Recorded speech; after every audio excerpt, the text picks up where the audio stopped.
Welcome back to the channel friends. ಈ ಒಂದು ಬ್ಲಾಗಲ್ಲಿ ನಾನು ಇವತ್ತು ವಿಟಮಿನ್ ಡಿಯ ಒಂದು ಕೊರತೆ ಬಗ್ಗೆ ಹೇಳಬೇಕು ಬರ್ತಾ ಇದ್ದೀನಿ. ಸೊ ವಿಟಮಿನ್ ಡಿ ಮನುಷ್ಯರಿಗೆ ತುಂಬಾ ಇಂಪಾರ್ಟೆಂಟು. ಮನುಷ್ಯರು ಹಾಗೆಯೇ ಪ್ರಾಣಿಗಳು, ಪಕ್ಷಿಗಳು, ಒಂದು ಗಿಡ ಮರಗಳಿಗೂ ಕೂಡ ತುಂಬಾ ಉಪಯೋಗ ಅಂತಲೇ ಹೇಳ್ಬೋದು ವಿಟಮಿನ್ ಡಿ ಇಂದು.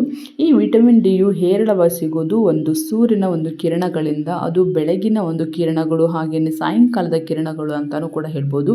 ಹಾಗೆಯೇ ಮಧ್ಯಾಹ್ನ ಟೈಮಲ್ಲಿ ಅಷ್ಟು ಅದು ಒಳ್ಳೆಯದಲ್ಲ. ಆ ಒಂದು ವಿಟಮಿನ್ಸು ನಮಗೆ ಅಷ್ಟು ಸಿಕ್ಕರೂ ಅದು ಒಳ್ಳೆಯದಲ್ಲ. ಸೊ ಹಾಗಾಗಿ ಬೆಳಗಿನ ಒಂದು ಜಾವದಲ್ಲಿ ನಾವು ಒಂದು ವಿಟಮಿನ್ಸ್ ಬೇಕು ಅಂದರೆ ಮಕ್ಕಳಿಗಾಗಿ ಚಿಕ್ಕ ಮಕ್ಕಳನ್ನು ನಾವು ಬಿಸಿಲಿಗೆ ಒಡ್ತೀವಿ. ಹಳ್ಳಿ ಕಡೆ ಎಲ್ಲ ಹೇಳ್ತಾರೆ, ಚಿಕ್ಕ ಮಕ್ಕಳನ್ನ ಬಿಸಿಲಿಗೆ ಓಡಾಡಕ್ಕೆ ಬಿಡಿ, ಬಿಸಿಲಲ್ಲಿ ಹಾಕಿ ಅಂದ್ಬಿಟ್ಟು ಬೆಳಗಿನ ಬಿಸಿಲಲ್ಲಿ.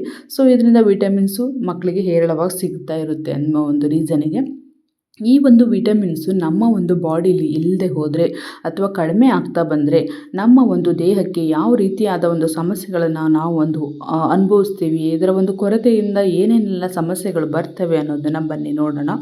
ಮೊದಲನೇದಾಗಿ ಆಯಾಸ ಮತ್ತು ದಣಿವು. ಈ ಒಂದು ವಿಟಮಿನ್ ಡಿ ಕೊರತೆ ಇರೋದರಲ್ಲಿ ಆಯಾಸ ಮತ್ತು ದಣಿವು ಹೇರಳವಾಗಿರುತ್ತೆ ಅಂತಲೇ ಹೇಳ್ಬೋದು. ಇದು ಒಂದು ಆಯಾಸಕ್ಕೆ ಕಾರಣ ಅಂತಲೂ ಹೇಳ್ಬೋದು. ಹಾಗೆಯೇ ಎರಡನೇದಾಗಿ ಸ್ನಾಯುಗಳಲ್ಲಿ ನೋವು. ಅಂದರೆ ವಿಟಮಿನ್ ಡಿ ಇರೋರಲ್ಲಿ ಕೊರತೆ ಇರುವವರಲ್ಲಿ ಸ್ನಾಯುವಲ್ಲಿ ಅಂದರೆ ಈ ಒಂದು ಮೂಳೆಗಳಲ್ಲಿ ಚೆನ್ನಾಗಿ ಕೆಲಸ ಮಾಡಲ್ಲ, ಕೂತ್ರೆ ನೋವು, ನಿಂತರೆ ನೋವು ಅನ್ನೋ ಥರ ಒಂದು ದೌರ್ಬಲ್ಯ ಕಾಣ್ತಾ ಇರುತ್ತೆ. ವಿಟಮಿನ್ ಡಿ ಒಂದು ಕೊರತೆ ಇರೋದ್ರಿಂದ ನೋವಿನಂತಹ ಲಕ್ಷಣಗಳು ತುಂಬಾ ಆಗ್ತಾ ಇರುತ್ತೆ. ಹಾಗೆಯೇ ಬೆನ್ನು ನೋವು. ವಿಟಮಿನ್ ಡಿ ಕೊರತೆ ಇರೋರಲ್ಲಿ ಸಾಮಾನ್ಯವಾಗಿ ಹೇಳುವಂಥ ನೋವು ಅಂದರೆ ಅದು ಕೆಳಬೆನ್ನು ನೋವು ಅಂತಲೇ ಹೇಳ್ಬೋದು. ಈ ಒಂದು ಬೆನ್ನು ನೋವಿಂದ ತುಂಬ ಜನ ಬಳಲ್ತಾ ಇರ್ತಾರೆ. ಹಾಗೆಯೇ ಕೂದಲು ಉದುರುವುದು. ವಿಟಮಿನ್ ಡಿ ಚೆನ್ನಾಗಿದ್ದರೆ ನಮ್ಮ ಕೂದಲುಗಳು ಚೆನ್ನಾಗಿ ಬೆಳೀತವೆ, ಸೊಂಪಾಗಿ ಉದ್ದಾಗಿ ಬೆಳೀತವೆ. ಬಟ್ ಅದೇ ನಮ್ಮ ವಿಟಮಿನ್ ಡಿ ಕೊರತೆ ಪ್ರಾಬ್ಲಮ್ ಇರೋದ್ರಿಂದ ಕೂದಲ ಬೆಳವಣಿಗೆ ತುಂಬಾ ಕಡಿಮೆ ಆಗುತ್ತೆ. ಅದೇ ರೀತಿಯಾಗಿ ನಿಧಾನವಾಗಿ ಬೆಳೀತವೆ ಮತ್ತು ಕೂದಲು ಉದುರೋದಕ್ಕೂ ಕೂಡ ಇದು ಒಂದು ಕಾರಣ ಅಂತಲೂ ಹೇಳ್ಬೋದು. ಖಿನ್ನತೆಗೆ ಒಳಗಾಗ್ತಾರೆ. ವಿಟಮಿನ್ ಡಿ ಕೊರತೆ ಇರೋ ವ್ಯಕ್ತಿಗಳು ತುಂಬಾ ಖಿನ್ನತೆ ಅನುಭವಿಸ್ತಾ ಇರ್ತಾರೆ. ಹೆಚ್ಚಿನ ಅಪಾಯವನ್ನು ಕೂಡ ಇವರು ಹೊಂದುತ್ತಾರೆ ಅಂತಲೂ ಹೇಳ್ಬೋದು.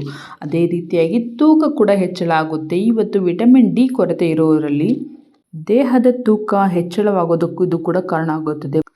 ಅಧ್ಯಯನಗಳ ಪ್ರಕಾರ 35% ಜನರಲ್ಲಿ ವಿಟಮಿನ್ ಡಿ ಅಂದರೆ ಕೊರತೆ ಇರುವವರು ತೂಕ ಹೆಚ್ಚಳವಾಗಿರುತ್ತೆ. ಅವರು ಬೊಜ್ಜು ಇಲ್ಲದವ್ರಿಗೆ ಹೋಲಿಸಿದರೆ ಬೊಜ್ಜು ಇರೋರಲ್ಲಿ ಹೆಚ್ಚಾಗಿರುತ್ತೆ ಅಂತಲೇ ಹೇಳ್ಬೋದು. ಇದಾಗಿತ್ತು ಇವತ್ತಿನ ಬ್ಲಾಗು. ಎಲ್ರಿಗೂ ಇಷ್ಟ ಆಯಿತು ಅನ್ಕೋತೀನಿ. ದಯವಿಟ್ಟು ಸಬ್ಸ್ಕ್ರೈಬ್ ಮಾಡ್ಕೊಳ್ಳಿ, ಲೈಕ್ ಮಾಡಿ. Thank you.